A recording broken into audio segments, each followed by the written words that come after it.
नमस्कार दोस्तों। जन्म मरण के फिर से मुक्ति की खोज। एक बड़े और सुंदर शहर में एक व्यक्ति रहता था।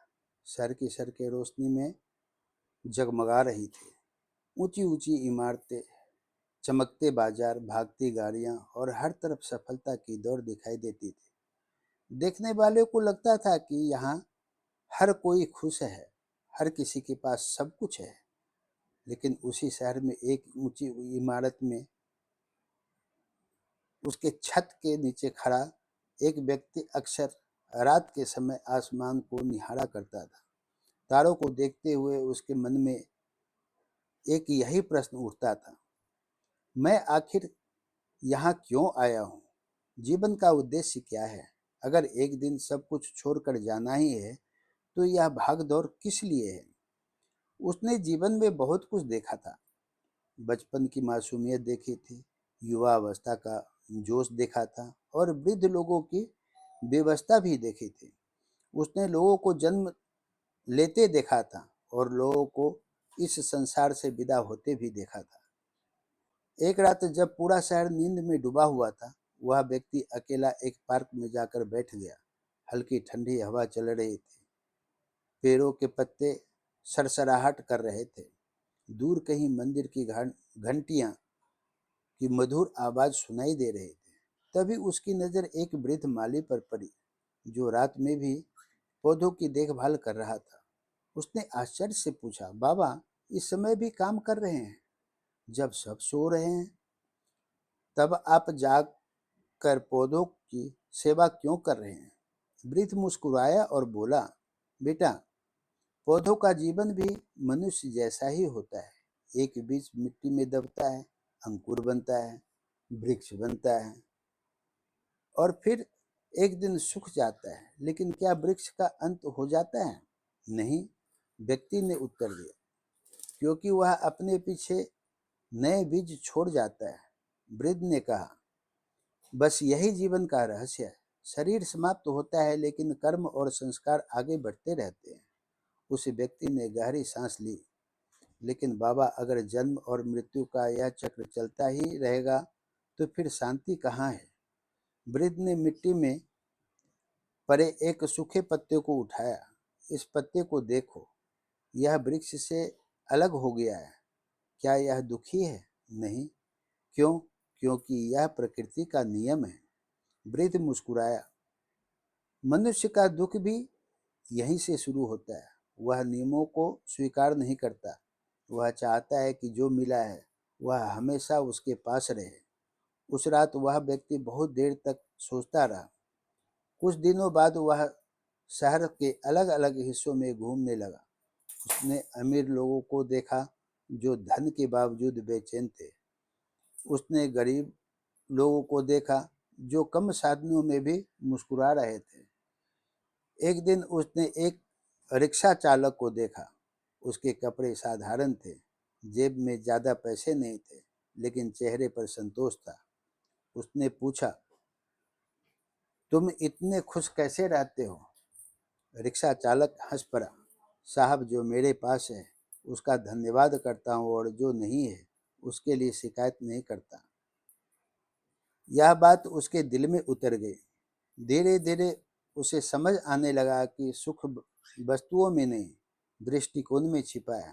फिर एक दिन वह शहर के बाहर बहती एक शांत नदी के किनारे पहुंचा।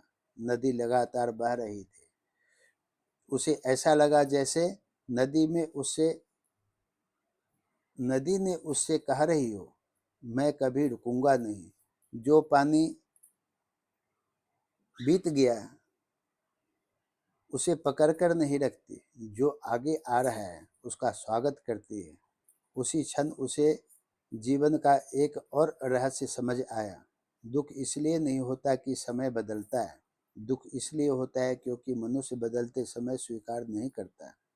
धीरे धीरे उसका स्वभाव बदलने लगा। पहले वह छोटी छोटी बातों पर क्रोधित हो जाता था, अब धैर्य रखने लगा।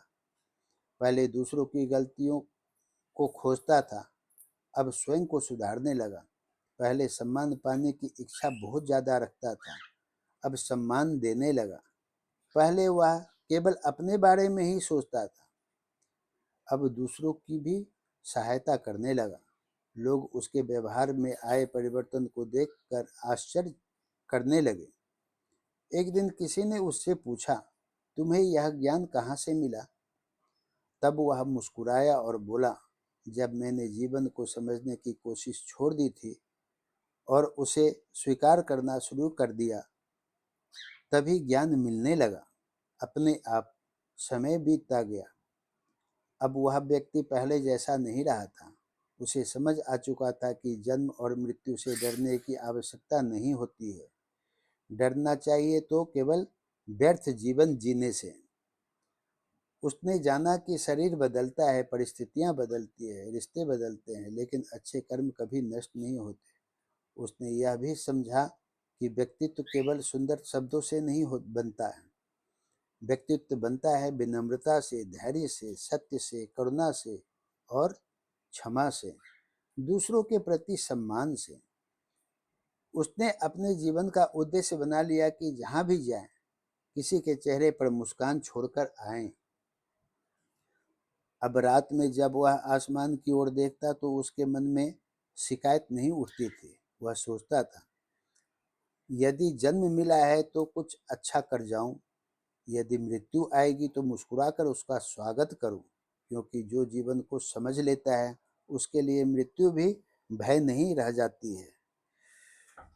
उसे समझ आ गया था कि असली मुक्ति मृत्यु मांगने में नहीं, बल्कि ऐसा जीवन जीने में है जिसमें लोभ कम हो, प्रेम अधिक हो, अहंकार कम हो, विनम्रता अधिक हो, शिकायत कम हो, कृतज्ञता अधिक हो।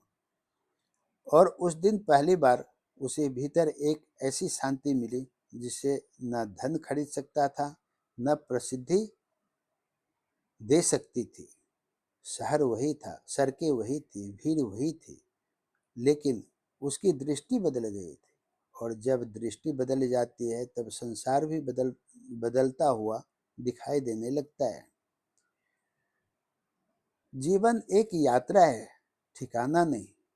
जन्म और मृत्यु प्रकृति के नियम हैं, लेकिन उनके बीच का समय हमारा कर्म क्षेत्र है। जो व्यक्ति ज्ञान, विनम्रता, करुणा, सत्य और सेवा को अपना लेता है, वह जीवन के हर मोड़ पर शांति पाता है। मृत्यु से नहीं, व्यर्थ जीवन से डरना चाहिए, क्योंकि जो स्वयं को जान लेता है वह जन्म और मरण दोनों के भय से मुक्त हो जाता है। यह कहानी अच्छी लगी हो तो लाइक, शेयर, सब्सक्राइब जरूर कीजिएगा। धन्यवाद।